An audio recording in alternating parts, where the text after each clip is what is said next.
Okay.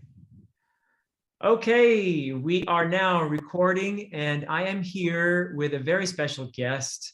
This is Nicolas Lietzau, who is the author of Dreams of the Dying. This is a book that I very recently reviewed for the channel, and I will put a link in the description below to my very positive review. I was very impressed with this book, and so I'm just delighted to have this opportunity to speak with Nicolas Lietzau, who is joining me from a remote location in Germany, in northern Germany, on an island. Is that correct? And first of all, welcome to the channel, Nicolas. It's great to have you here. Thank you. Thanks for having me.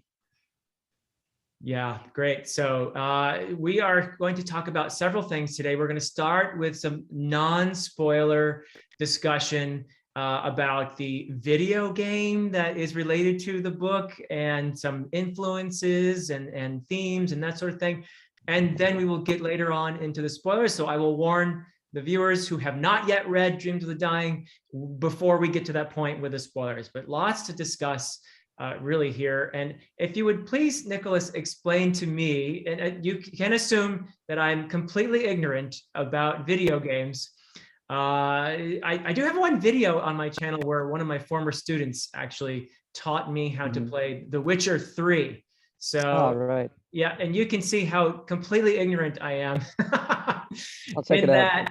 But he also did a really wonderful, he's a really brilliant young man, and he did a great job of explaining to me how narrative can work in video games. And in fact, how video games are a wonderful vehicle for storytelling, which is something I didn't know a lot about, which might seem funny to you and to probably the majority of my viewers. But so if you don't mind explaining, so Dreams of the Dying is related in some way to the Enderal video game or games. So please explain all that to me. And also, if you don't mind, describe your role in the Enderal video games, but also more importantly, I think the relationship of the video games to this book.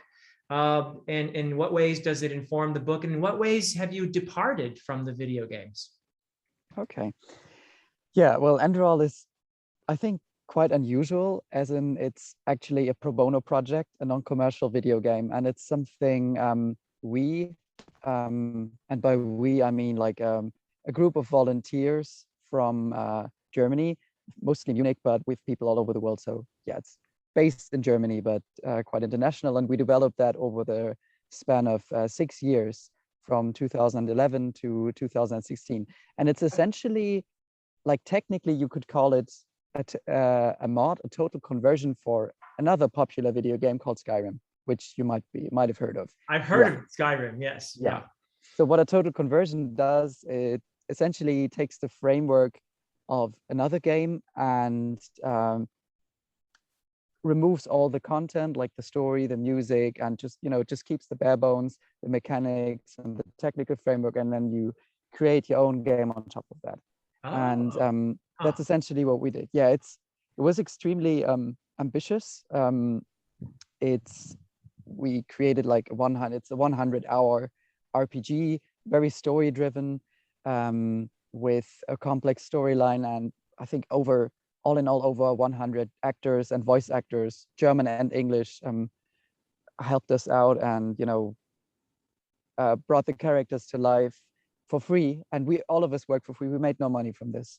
Wow. And yeah, so that's what Enderal is, and it came out in 2016, and another version came out in 2019, and yeah, it became quite popular, and it developed a very loyal following, and that's the game. Very cool. And what was your role in the whole thing? Yeah. Well, my role was an interesting one because I started working on this project back in uni. I was recruited by one of the project leads to write side quests, actually like minor stories and books, but then they ended up liking my writing quite a lot. And so I eventually grew into the role of, essentially being the lead writer. I wrote the story, I wrote all the dialogue, I wrote the story, I oversaw the voice acting, localization and all that. And wow. I kind of became the co-project lead, over the years. But that was, that wasn't from the start. It was just something that happened organically, I think. Yeah. Wow, that is marvelous. It sounds like an immense undertaking, especially when you consider that you guys weren't making any money. So this was a labor of love, I Yeah. take it. Yes, very much. Wow, great. And so what is the relationship then of Enderal, the video game, to Dreams of the Dying and the series, which you have called, or it's a trilogy, which you've called Enderal. This is book one. Yes. So Yes, what's the that's right. relationship and how have you departed from the video games? Well, I guess you could call it, technically it's either a prequel or a spin-off. So, though I tend to think of it as a spin-off because the main character, the protagonist Jaspar, he's also a main character in the game, but the game takes the game takes place 6 years after the novels, after the first Oh, novel. Yeah. okay. And so originally this started out as I wanted to branch out into novel writing just because I really appreciate the creative freedom, and I've always been an avid reader. And so originally this was a web series I published via Patreon, and I just really wanted to explore the character's past, and because it was quite colorful. Like he went to his mercenary / vagrant background. It just offered a lot of potential, and so yeah, that's how the story started out. And the original idea was just to publish this in a serial format and explore his past. And once I finished the web series in 2019 with the help of my patrons, I just realized that I wasn't quite happy with the story yet, and I just, many people also asked for like a physical release because not everybody likes to read on a PC, myself included. And so then I basically took a step back and tried to make some improvements for the eventual release. And that made me decide that there were just so many things that I didn't like, and many of them were connected to the canon, which I'll in a second. And so I kind of rewrote the whole thing from scratch. And as to the where it diverges from the game, that's all in the re-released physical edition, because I just realized that working with an established character and in an established game world obviously has a lot of advantages, but it was quite restricting. I found it quite restricting. Like, for one, Jaspar couldn't grow too much as a character. Like, I was very limited with the struggles I could explore, and also this being a pro bono project, the world building wasn't what I wanted it to be. Like, there were just some things that we had to rush for production reasons, and so that's essentially what I did. I decided to turn this into like a parallel universe of sorts, and change some things while preserving others. Yeah, that's very interesting. Yeah, it's interesting to hear how I find that restrictions can sometimes squeeze creativity out of me in some ways. So having this character who's already a defined character, where do you go from there? So it's really interesting to hear about that as an issue that you encountered in the process of writing, and I think you dealt with it very well. This character, it feels very real to me, Jaspar. He feels like somebody I could meet and absolutely talk to and like, by the way.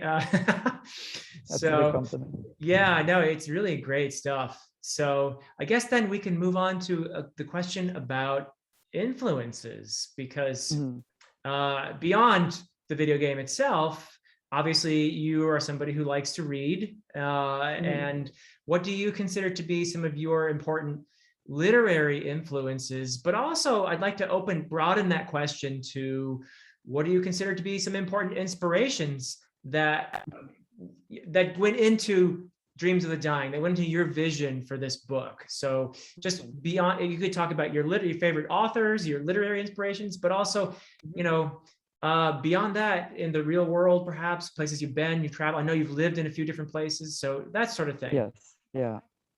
Okay. Okay, well, I mean, as you know, I'm German, so you might not recognize all the authors, but you might. So I'll just mention a few of them, which you might be familiar with.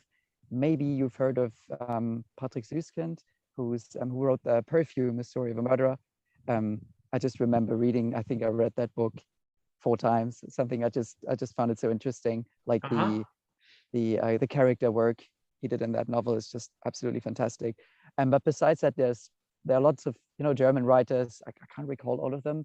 Um, like these days, I would probably consider, which might surprise you, considering it's a fantasy story. I think one of my favorite writers is Philip K. Dick, for Oh, sure. I yes. think Okay. I read most of his work. Um, I'm also a big fan of George R. R. Martin, but I think most people in the fantasy genre are. Uh-huh. Um, I really appreciate two more, I think, less well-known writers. One of them is called Thomas Legotcy. Do you know him? I don't actually. Yeah. Yeah, he's actually a horror writer, and he likes to stay under the radar, and he has a very devoted following. He wrote he mostly writes short stories. He also wrote a novella, and I think his most famous book is actually nonfiction. It's called The Conspiracy Against the Human Race. It's like a philosophical analysis of like nihilism and horror, and it inspired the show True Detective. That's what most people know this show, True Detective. So Okay. um, it's a good reference. Um, he's amazing. And lastly, I would say ah, just what was his name? Okay, I'm sorry. For some reason I just no. Okay, of course. China Mieville. Mieville. Mieville. Yes. Yes. Mieville. Thank Yes. you. Great Yeah, writer. Yeah. Yeah.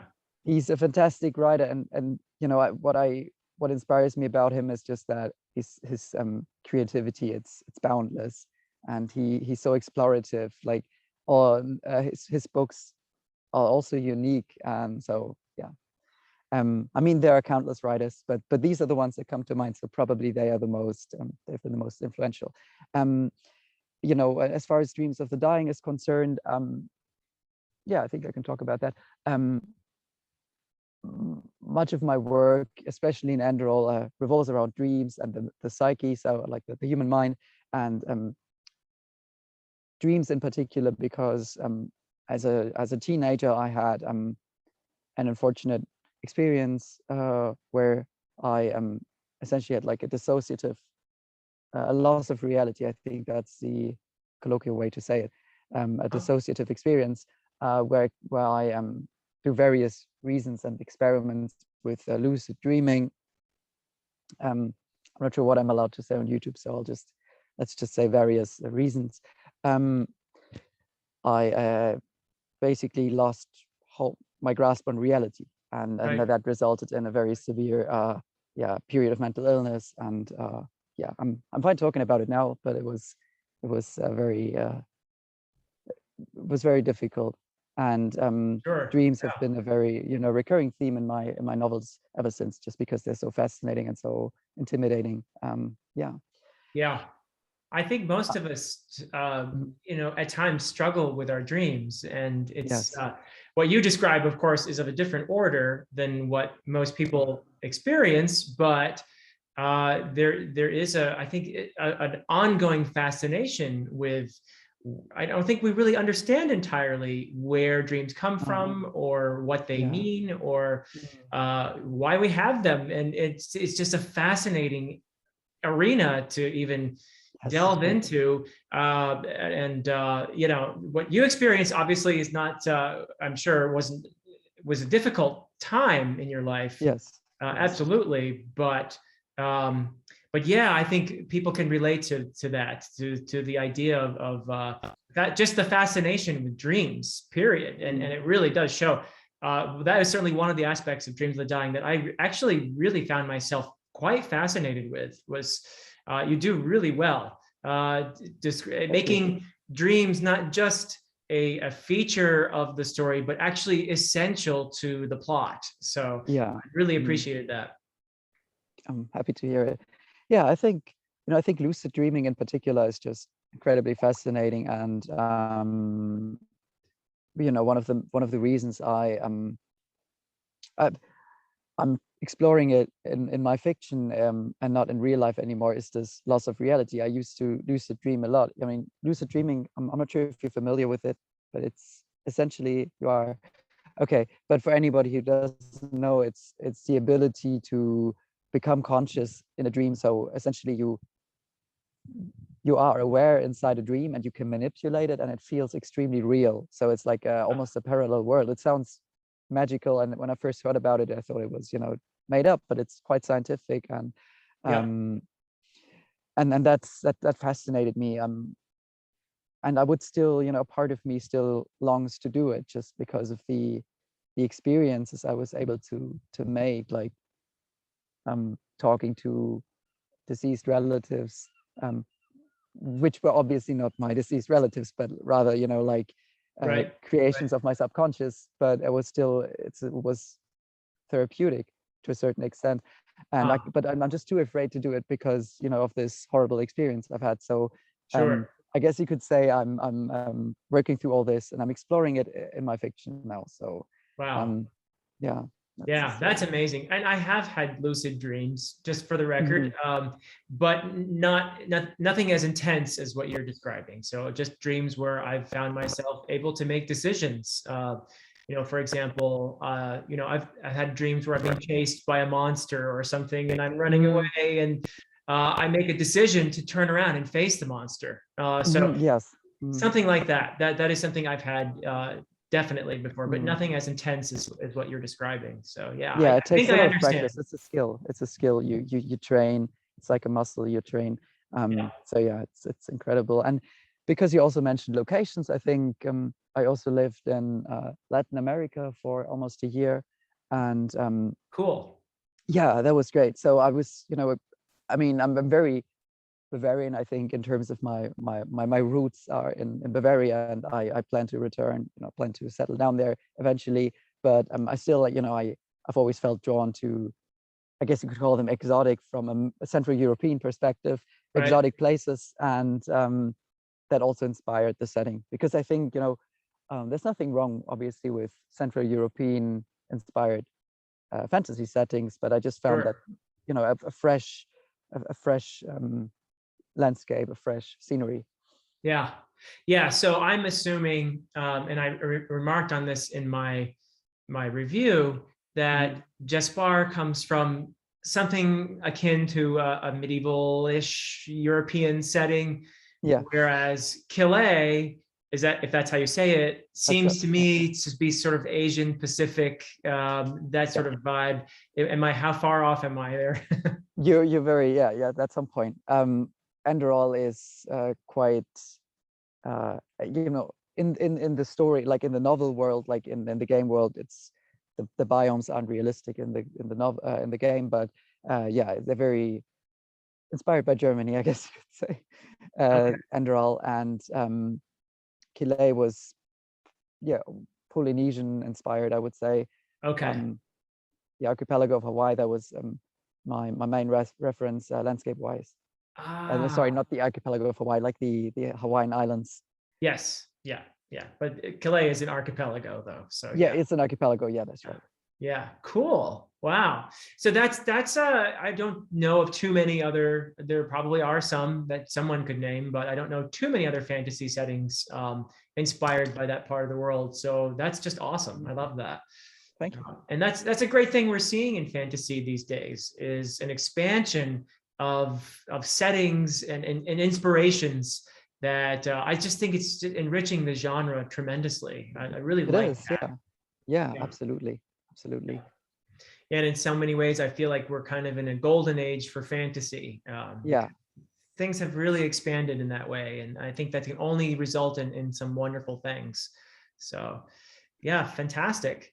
So let's then talk about, you mentioned the dreams, and it's in the title, Dreams of the Dying.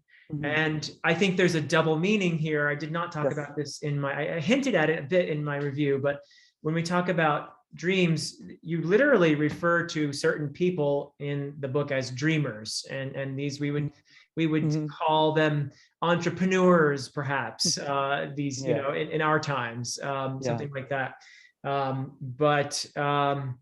Yeah, I actually think that that's cleverly done. And without getting into spoilers yet, we'll have to talk about this in more detail later, because we haven't given the signal yet for spoilers, but that's really cool how dreams refers to, yes, the kind that you have when you're sleeping, lucid or not, but it also refers to the social aspects of this book. And one of the themes in here is most certainly social inequality. And Yes. I would say, as a result of colonialism, and that also just that entrepreneurial kind of capitalist spirit that seems to have been a factor in the fate of the native peoples of Chile.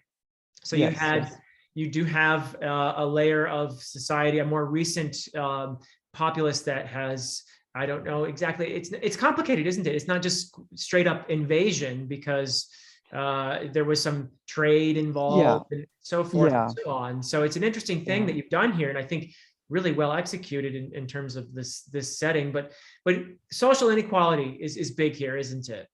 Yes, for sure. Social inequality and, capitalism. I also think I find that, there's,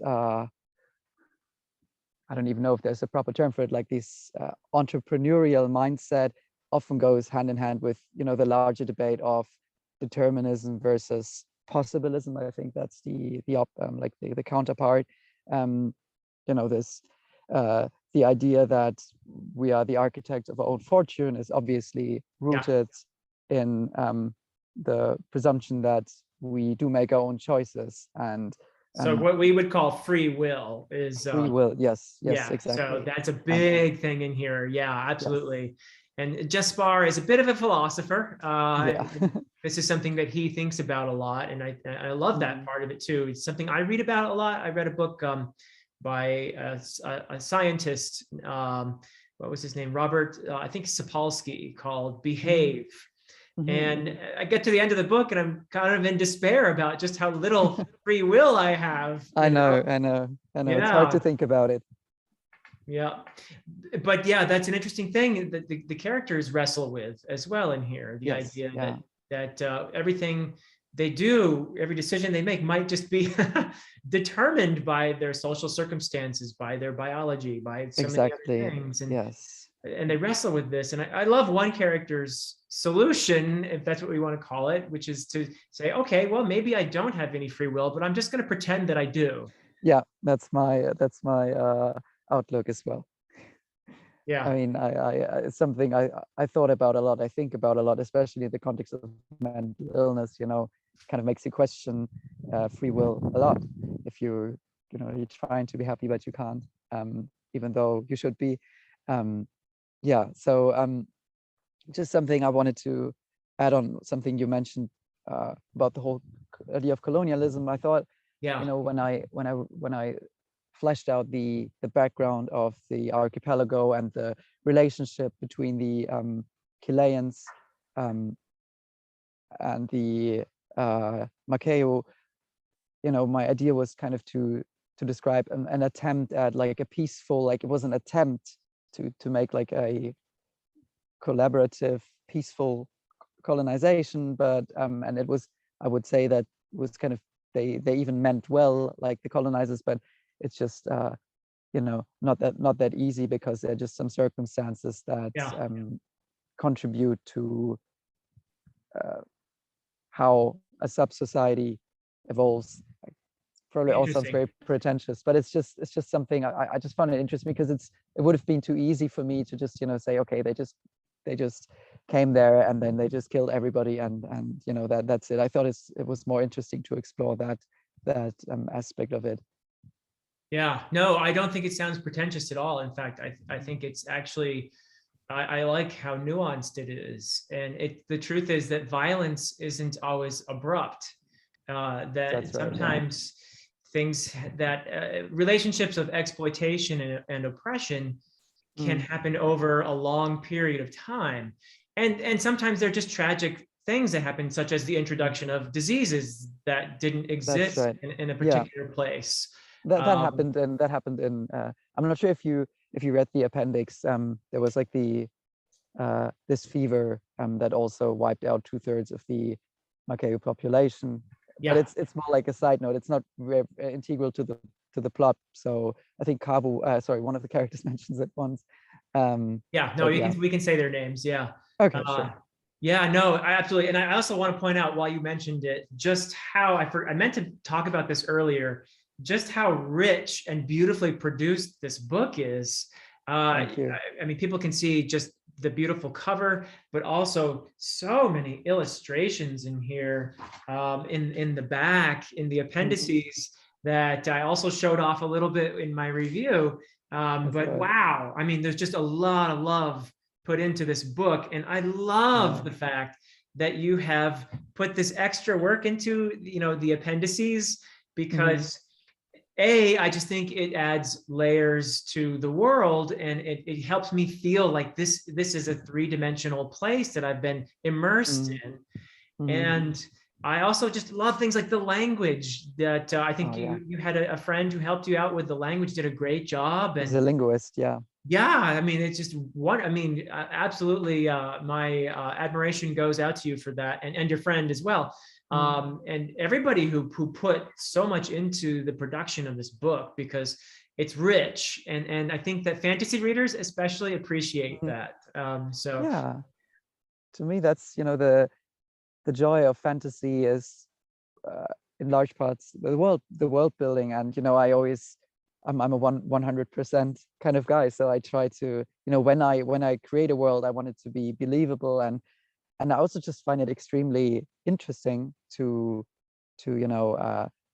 flesh out these details, such as the language, because that was also something in my earliest writing. I just kind of tried to make up words that were somehow coherent, but I just realized it just really shows, like, research and a solid, well textured world. It just shows, even if it's just subconsciously, people register if what the characters are saying, for example, in the foreign language, makes sense.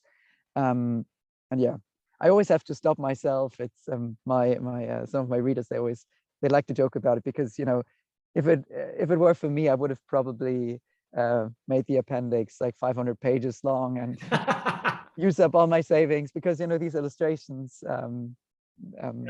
by Dominic Adiro, he's also a friend of mine. They're quite expensive, obviously, but yeah, he's the illustrator, right? he's the illustrator. Yeah, he did fantastic. really great work in there, just fantastic. So it's a fantasy tradition. You're walking in the steps of Tolkien with all these appendices. Yeah. So I love it. It's just fantastic, and it does help me to feel immersed. So that's fantastic.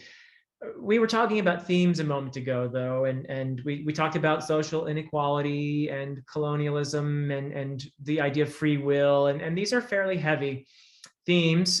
There is also a story in here, so that's important. There's especially in the second half of the book, a lot of action.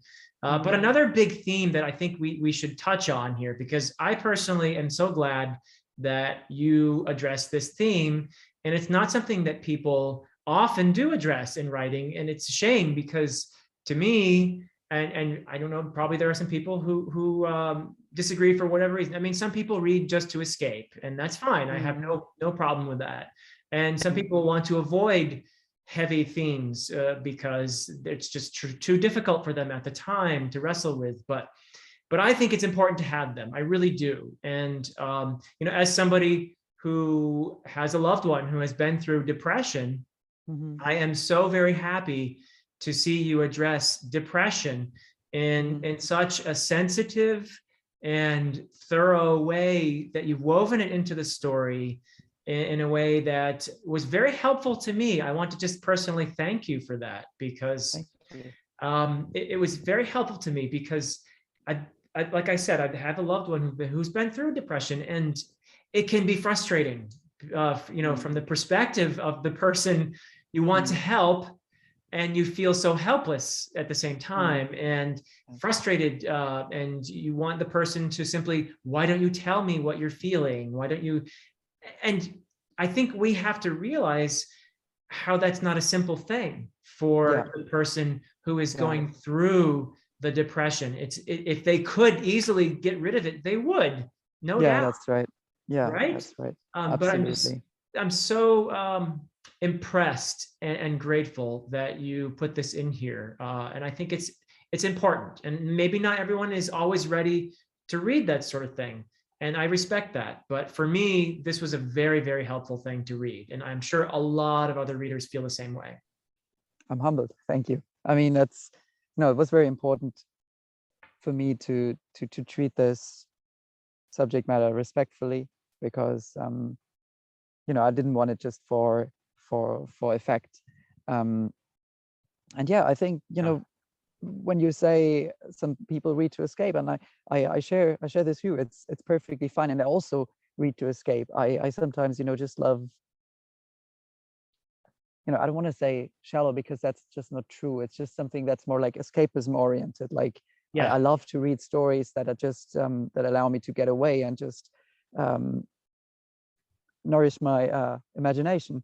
But that's also part of the reason why I don't recommend this book to everybody. And again, I'm afraid that makes me sound pretentious, but when people, especially friends or people I meet on my travels, ask me what I wrote, I say, okay, this is the novel, but I just wouldn't universally recommend it to everyone, because you have to be in the right mindset. And I do perfectly understand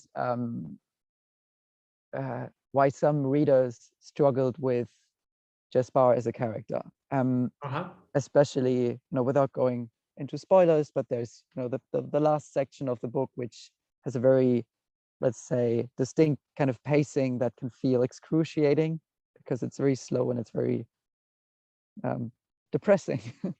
But that was kind of a purposeful decision, and I understand how some people didn't like that. I fully do, and it's a perfectly valid opinion to have. So it's not for everybody, but and that's something that I really appreciate.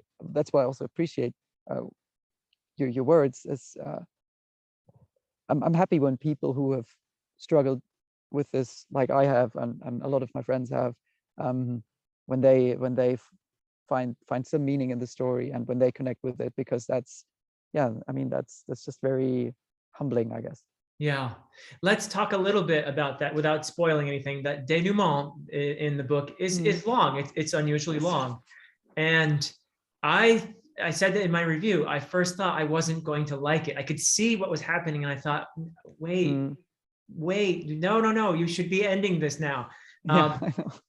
But I'll tell you the truth. When I got to the end of it, I was so appreciative of everything that I had read, and it had me thinking. It still has me thinking. I really appreciate it. I think what you did was the right thing, actually. Thank you. So I really enjoyed you put me in a very contemplative place that I found to be very helpful for me. So I think you did the right thing, and I hope you hear that often enough, that you took a risk. And I think you knew you were taking a risk when you did it. And I personally think it worked. I really do. I like what you did there. So thank you. I was actually going back to the inspirations. I'm not pretend. I'm not going to pretend. I always knew 100% what I was doing, and was all intentional. But this particular decision, that was actually purposeful, to make it so slow. And there was this movie I watched called A Ghost Story. I'm not sure if you heard about it.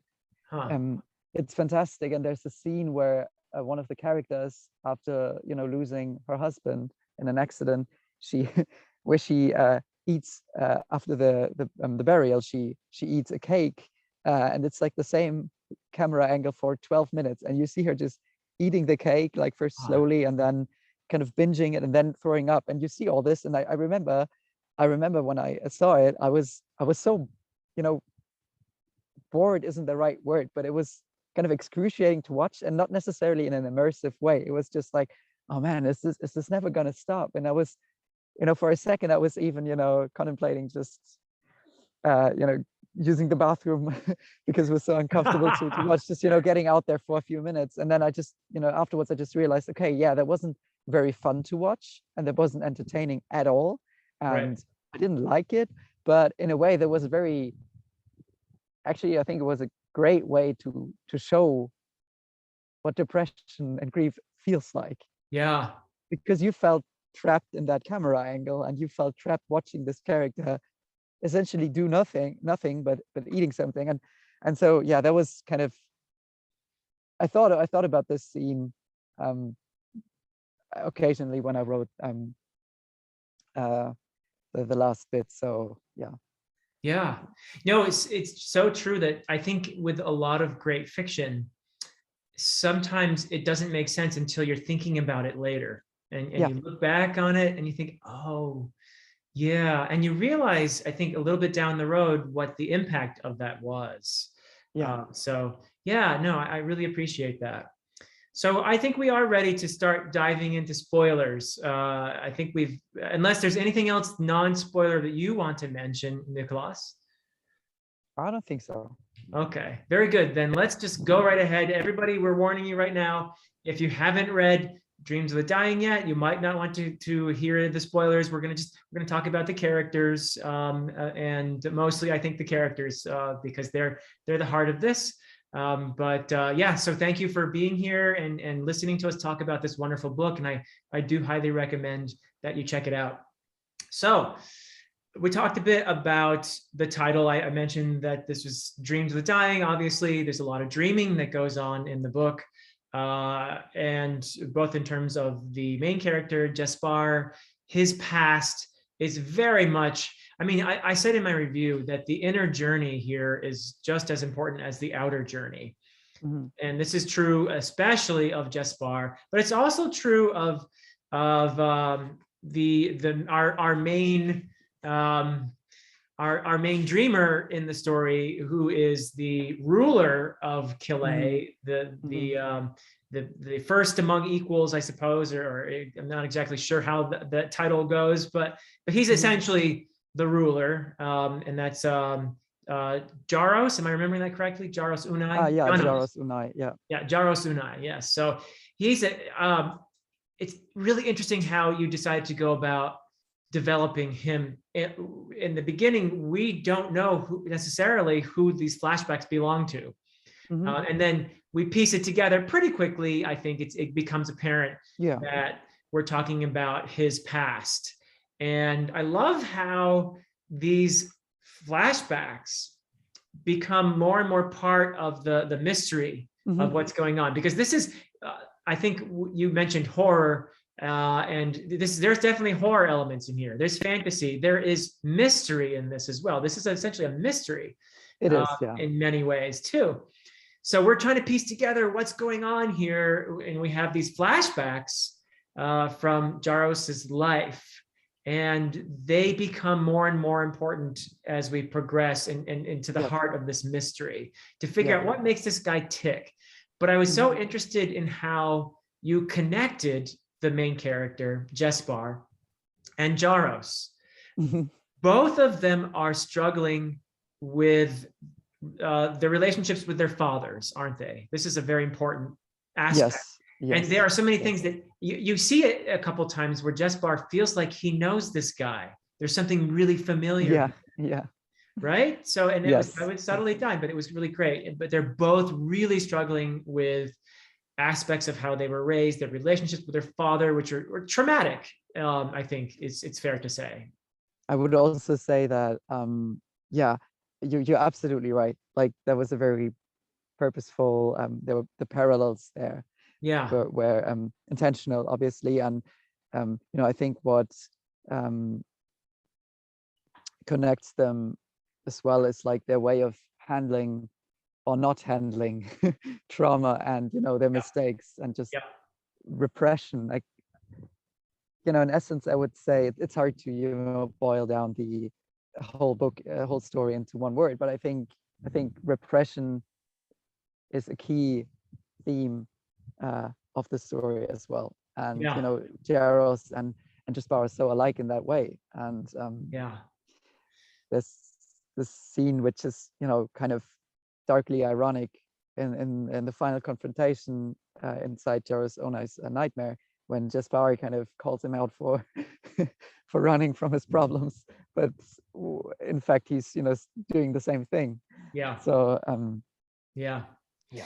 It's interesting how these things manifest a bit differently in the two as well. Obviously, yeah, Jaros has become extremely accomplished, if we want to put it that way. He has become a very dominant figure who seems to have compensated for this terrible relationship with his father in a way by asserting his own paternity all around him and being an alpha male and it's the only thing that exceeds his power and his talent would be his ambition. I mean, he's a very ambitious individual. Jaspar, you cannot call him ambitious. So his pain seems to manifest in more self-destructive ways, I would say. Yeah. Right? Yes, absolutely. He has this self-destructive streak, and even though he kind of tries to as you said, he's kind of a philosopher, and he tries to he believes that he's quite self-aware of what drives him, but in reality he is he looks away in so many ways, and he just kind of rationalizes a lot and convinces himself that everything is all right and he got this under control. And Jaspar essentially deals with his various traumas by escapism. It's all this is, like, you know, drugs, or like I even mentioned that he likes to read. It's something I will flesh out in the second book, but and also, you know, traveling and going from place to place, and, you know, having no stable relationships except for his war comrade, and you know, no, that's pretty much the only person the only stable relationship he ever has. And whereas Unai, as you said, he kind of tries to assert himself, you know, by taking control, taking charge, and, you know, it's for him, it's all about proving his father wrong, which is kind of pointless because he's already dead, but he doesn't even realize how much that still drives him, that whole you know, that scene of abuse which we get to witness in the first interlude. It's really well done. And then you sort of piece all of that together, and it makes a lot of sense. In Jaspar's case, then what we see with his throat tightening, it's like he has a noose, that he imagines. It's almost as if it's very real for him. And I don't know what that's called in psychological terms, displacement or projection or something like that. But he cannot get this out. And it's I felt so frustrated at times with him because of this, but also I felt such empathy for him at the same time, because I think what I understood in reading his character by the end was just how difficult it is, and the trauma of what happened to his family, and his guilt over, you know, feeling responsible for his sister, and feeling like he didn't do a great job with that, and that he ran away from that, and the justifications that he has. And this is something that ends up hurting his present relationships as well. It's like, well, I'm terrible, disaster follows me everywhere, whatever I touch, it gets destroyed, so they're better off without me, right? So exactly. He makes some very which other people would see these decisions and think that they're very cruel, but he's justified this to himself by saying, I'm not hurting them as much by abandoning them. So and I think, you know, that's, I mean, I can't speak for everybody, obviously, but it's I think many bad decisions, or whenever people make bad decisions, they do make sense from their point of view. And it's I think was it Socrates who said that there's no thing such, was it Socrates or Plato? I don't know, somebody smart. Somebody smart who said that. I don't even remember the quote. Damn. was trying to appear intellectual. No. No, but essentially It he happens said to me all the time too. So yeah. Okay, that's good to know. No, he just said that there's no thing such as a person who thinks they're evil, and I think that's very Yes. important to keep in mind. And yeah, I was frustrated with Jaspar at many points in the story, and Yeah.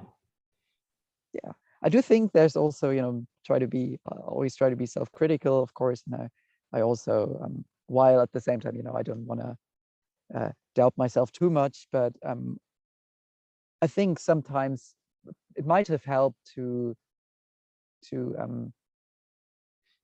how to say, it might have helped to maybe there would have been a way to make the reader feel the same doubts as Jaspar, as Yeah. opposed to just telling him that Jaspar thinks he's destructive. Maybe there would have been a way to make the reader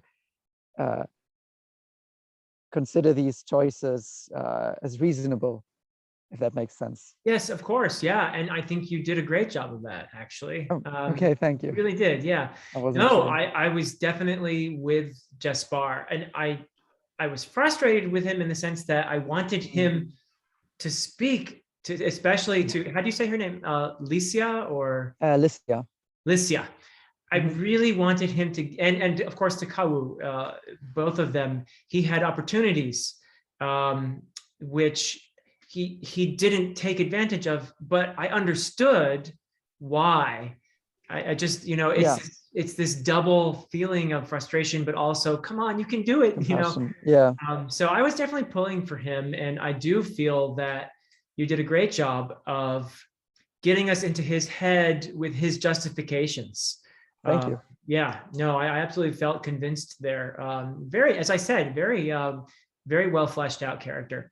But speaking of Licia, Yep. let's talk about her, because I really liked her a lot. I thought she was.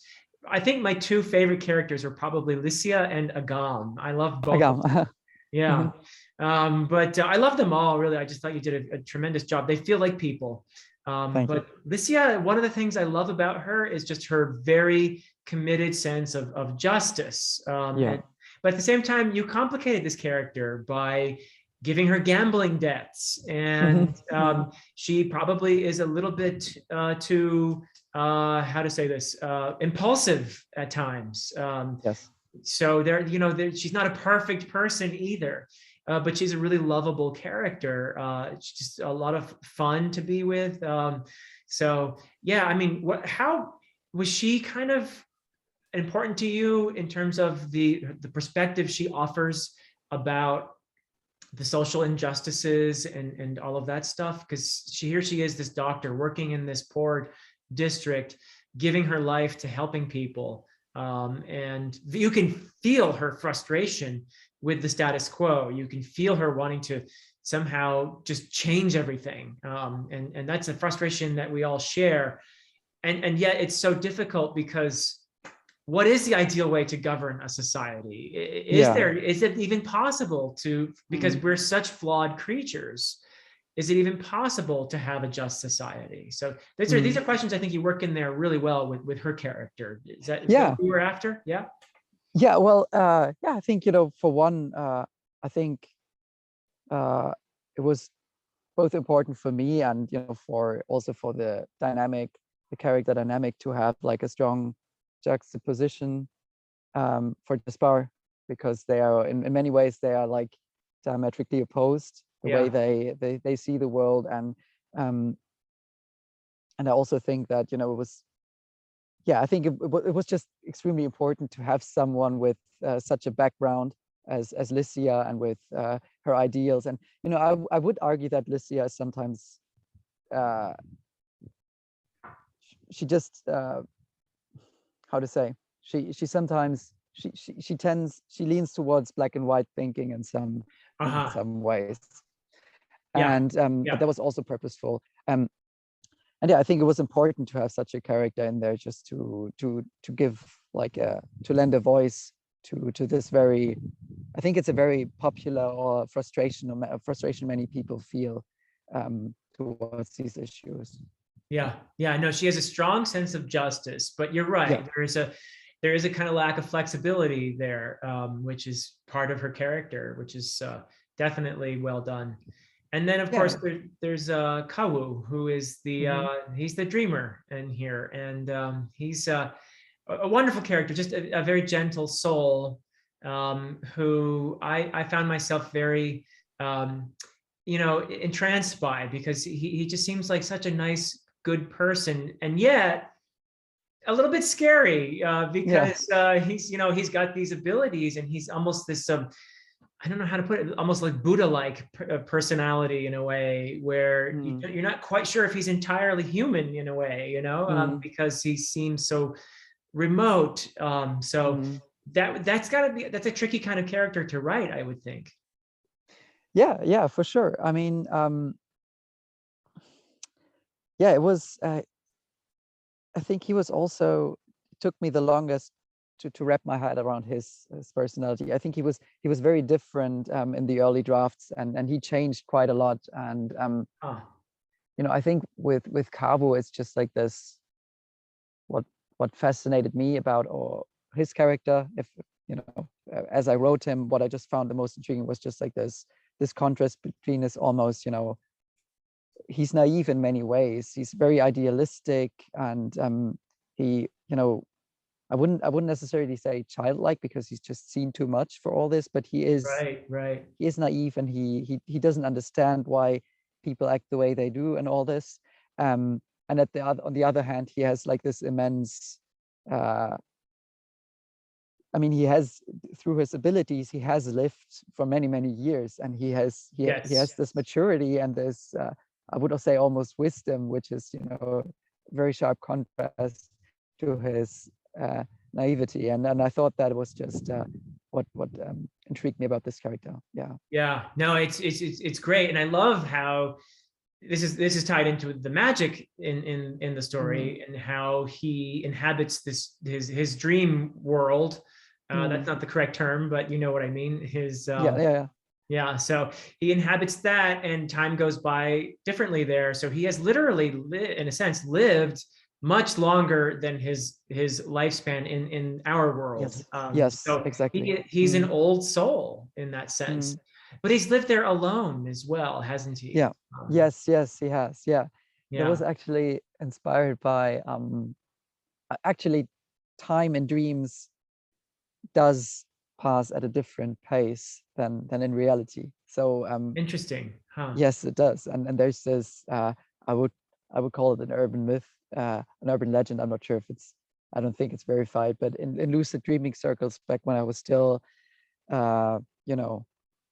doing it, there was this myth about this old man who claims to have lived 1,000 years inside a dream.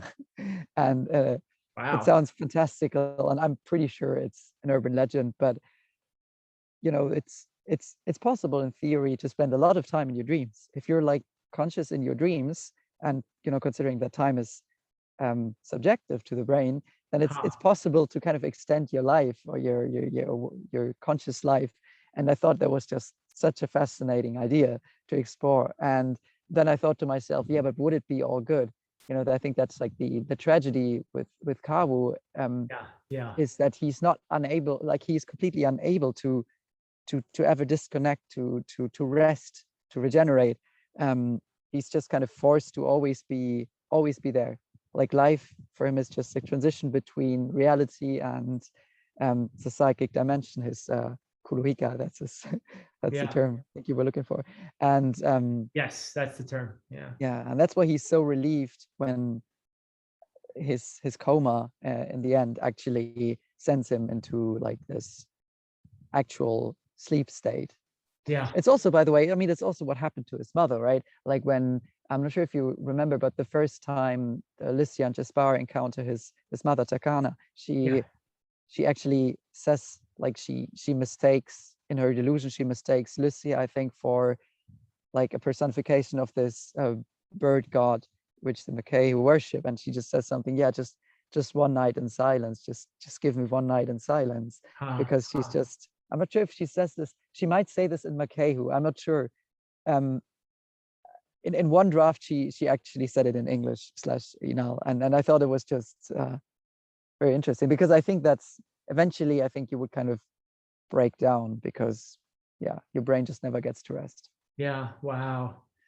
Yeah, and there's just something so, I think, beautiful and tragic at the same time about how Kawu, what he pushed himself to in order to help Jaspar. Yes, it is and that breaks beautiful, him. but it's also tragic, and it is an aspect of his personality, I think. I mean, he lost his, he essentially, so okay, so I wasn't sure when I wrote this, when I wrote first, finished the initial draft.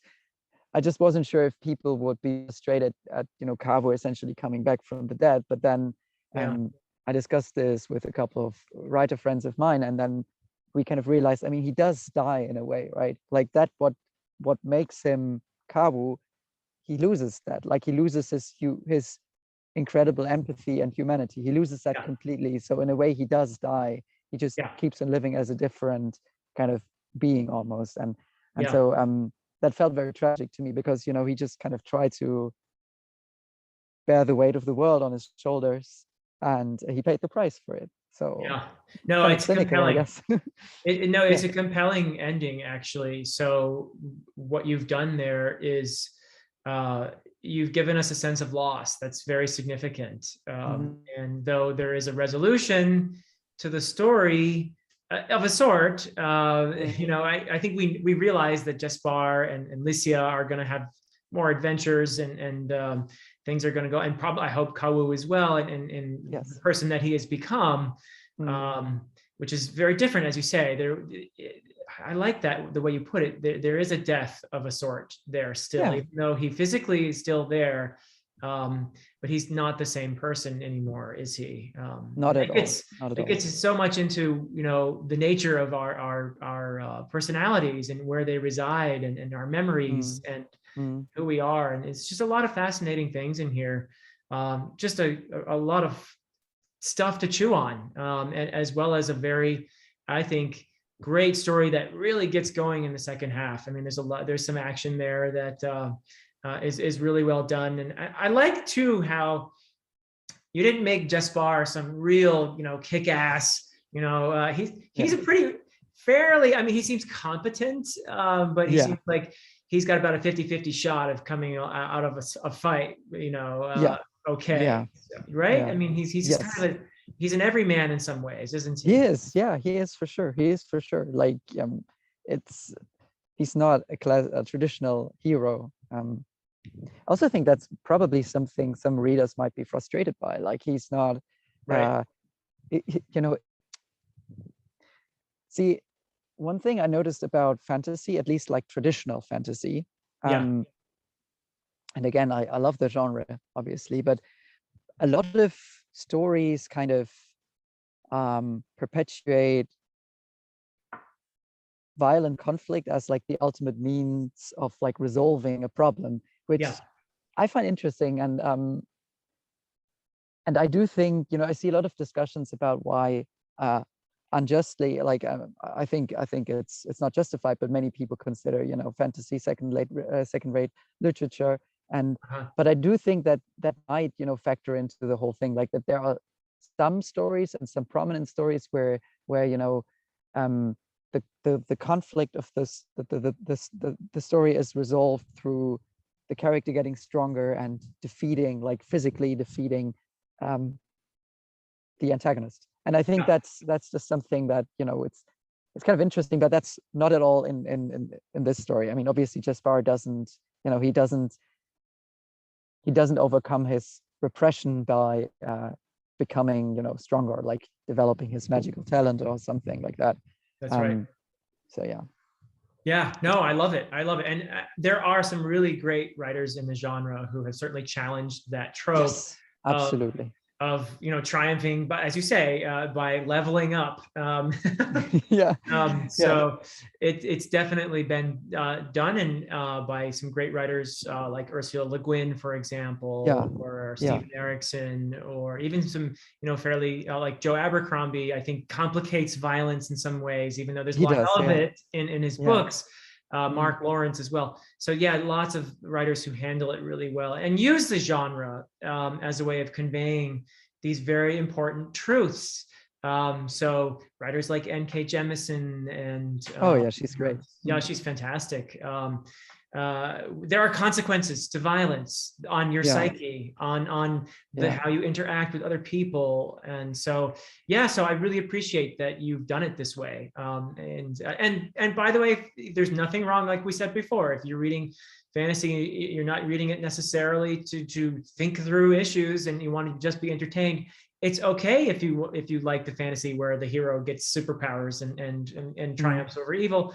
That's fine. But I also think there's a place, and a very important one, for narratives like yours, like Dreams of the Dying and some of these other authors, because fantasy has the capacity to Yes. Yeah. convey very important truths that will help us to struggle with our place as our our dilemmas, our struggles as human beings. So Yeah. so I appreciate your contribution to this. Thank you. Thank you. Yeah. I wasn't sure at all how people would receive the novel. I also wasn't sure when the game came out. Like, I think the game, in many ways, the game is even less, more uncompromising. Like the game story, it has some very, it's more extreme in many ways. Like the way the story is told and the way it subverts many like popular tropes and all this. I won't spoil you, but Okay. yeah, I wasn't sure. Like when this came out, I honestly wasn't sure. And Huh. it's not a matter of me not, I again, like if somebody doesn't like my stuff, my gut reaction isn't, oh, you're like a cretin, you don't understand my Yeah. intellectual exercises. It's more like I just genuinely sit down and ask myself, okay, why doesn't he like it? And in most cases, I just find that it's just incredibly subjective. Like there's so Yeah. many popular books which I don't like, even in my close circle of friends. For example, one of my best writer friends, she absolutely adores The Name of the Wind, and Uh-huh. I like this book as well a lot. I remember when I read it as a teenager, I adored it, but on my second time I read it, for some reason I just didn't like, what's this quote? I don't know how to pronounce his name. Both. Yes. Quoth, yeah. For some reason, I thought like, well, this is such an amazing book, and I'm enjoying it, but I just don't like this guy anymore. Why?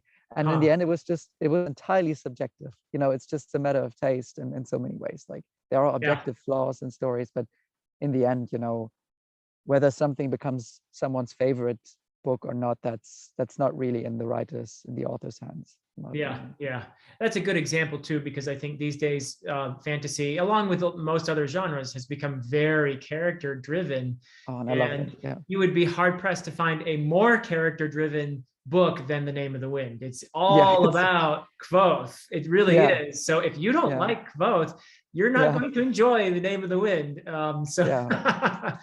So yeah, that's for sure. I think, but yeah. So well, any other thoughts that you would like to get across to my viewers? Because I've had just a wonderful time talking to you about the Dreams of the Dying and fantasy and other things. And I think this is going to be a very helpful discussion for anyone, both people who are considering reading it, but also people who've read it already. This is going to enrich their experience, I'm quite sure. But any final thoughts for my viewers? Well, I just hope that whoever decides to pick up the novel based on your review, I just really hope they enjoy it. I hope they're able to get something out of it, be it enjoyment or some interesting thoughts. And yeah, I really appreciate you having me on. It's really been an honor and a pleasure.